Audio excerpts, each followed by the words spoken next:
കേരളത്തിലുൾപ്പെടെ വലിയ സ്വീകാര്യത നേടിയെടുത്ത നടനാണ് അല്ലു അർജുൻ. നടൻ്റേതായി പുറത്തിറങ്ങുന്ന സിനിമകളെല്ലാം തന്നെ പാൻ ഇന്ത്യൻ തലത്തിൽ ചർച്ചയാകാറുണ്ട്. പുഷ്പ എന്ന വൻപം വിജയത്തിലൂടെ ഇന്നങ്ങ് ജപ്പാനിൽ വരെ താരത്തിന് ആരാധകരുണ്ട്. പുഷ്പ 2 1500 കോടിയും കടന്ന താരം ഇന്ന് അടുത്ത ഘട്ടത്തിലേക്ക് പോകാനുള്ള തയ്യാറെടുപ്പിലാണ്. പുഷ്പ 2 പിന്നാലെ വമ്പൻ സിനിമകളാണ് അല്ലു അർജുനെ കാത്തിരിക്കുന്നത്. നിലവിൽ അല്ലു ഒരുക്കുന്ന ബിഗ് ബഡ്ജറ്റ് ആക്ഷൻ സിനിമയുടെ പണിപ്പുരയിലാണ് അല്ലു അർജുൻ. ചിത്രത്തിൽ 4 ഗെറ്റപ്പിലാണ് താരമെത്തുന്നത് എന്നാണ് റിപ്പോർട്ട്. മുത്തച്ഛൻ, അച്ഛൻ, 2 മക്കൾ എന്നിങ്ങനെ ഒരു കുടുംബത്തിലെ എല്ലാ കഥാപാത്രങ്ങളെയും അല്ലു അർജുൻ തന്നെ അവതരിപ്പിക്കുന്നു എന്നാണ് റിപ്പോർട്ടുകൾ. കരിയറിൽ ഇതുവരെ ഡബിൾ റോൾ ചെയ്യാത്ത അല്ലു അർജുൻ ആദ്യമായി 4 വേഷത്തിലെത്തുകയാണ്. ആദ്യം 2 കഥാപാത്രങ്ങളെ മാത്രം അല്ലു അർജുൻ അവതരിപ്പിക്കാൻ തീരുമാനിച്ചിരുന്നത്.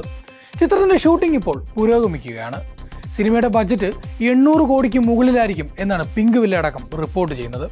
200 കോടി പ്രൊഡക്ഷൻ കോസ്റ്റ് വരുന്ന സിനിമയുടെ VFXന് മാത്രം 250 കോടിയിലധികം ചിലവാകുമെന്നാണ് സൂചന.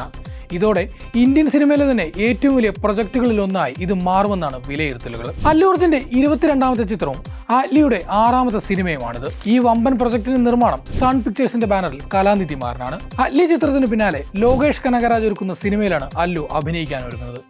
ഒരു ആക്ഷൻ ചിത്രമായി ഒരുങ്ങുന്ന സിനിമയുടെ അനൗൺസ്മെന്റ് വീഡിയോ നേരത്തെ പുറത്തു വന്നിരുന്നു. വലിയ സ്വീകാര്യതയാണ് ഈ വീഡിയോയ്ക്ക് ലഭിച്ചത്. അനിരുദ്ധിന്റെ കിടിലൻ മ്യൂസിക്കിലാണ് വീഡിയോ പുറത്തു വന്നിരിക്കുന്നത്. അനിരുദ്ധാണ് സിനിമയ്ക്കായി സംഗീതവും ഒരുക്കുന്നത്. ഈ വീഡിയോയും ഈ മ്യൂസിക്കും നിമിഷ നേരം കൊണ്ടാണ് വലിയ രീതിയിൽ വൈറലായത്. ഒരു പക്ക ആക്ഷൻ സിനിമയാകും ഇതെന്ന സൂചനയാണ് അനൗൺസ്മെന്റ് വീഡിയോ നൽകുന്നത്. ചിത്രം സംവിധാനം ചെയ്യുന്നതിനായി ലോകേഷിന് ലഭിക്കുന്ന പ്രതിഫലം 75 കോടിയാണെന്നാണ് തെലുങ്ക് മാധ്യമങ്ങൾ റിപ്പോർട്ട് ചെയ്യുന്നത്. ജനതാ ഗ്യാരേജ്, പുഷ്പ എന്നീ സിനിമകൾ നിർമ്മിച്ച മൈത്രി മൂവി മേക്കേഴ്സാണ് ഈ സിനിമ നിർമ്മിക്കുന്നത്. 2026 ഈ സിനിമയുടെ ഷൂട്ടിംഗ് ആരംഭിക്കും. അല്ലു അർജുനും ലോകേഷ് കനകരാജും അനിരുദ്ധും ആദ്യമായി ഒന്നിക്കുന്ന സിനിമയാണിത്. കഴിഞ്ഞ ദിവസം അല്ലുവിന്റെ സഹോദരൻ അല്ലു സിരീഷിന്റെ വിവാഹ ചടങ്ങിൽ സംവിധായകൻ ബേസിൽ ജോസഫ് എത്തിയത് വാർത്തകളിൽ ഇടപിടിച്ചിട്ടുണ്ട്. നവദമ്പതികൾക്കൊപ്പം അല്ലു അർജുനും ഭാര്യ സ്നേഹ റെഡ്ഡിയും ബേസിനൊപ്പം നിൽക്കുന്ന വീഡിയോയും ഫോട്ടോസുമാണ് പുറത്തു വന്നിരിക്കുന്നത്.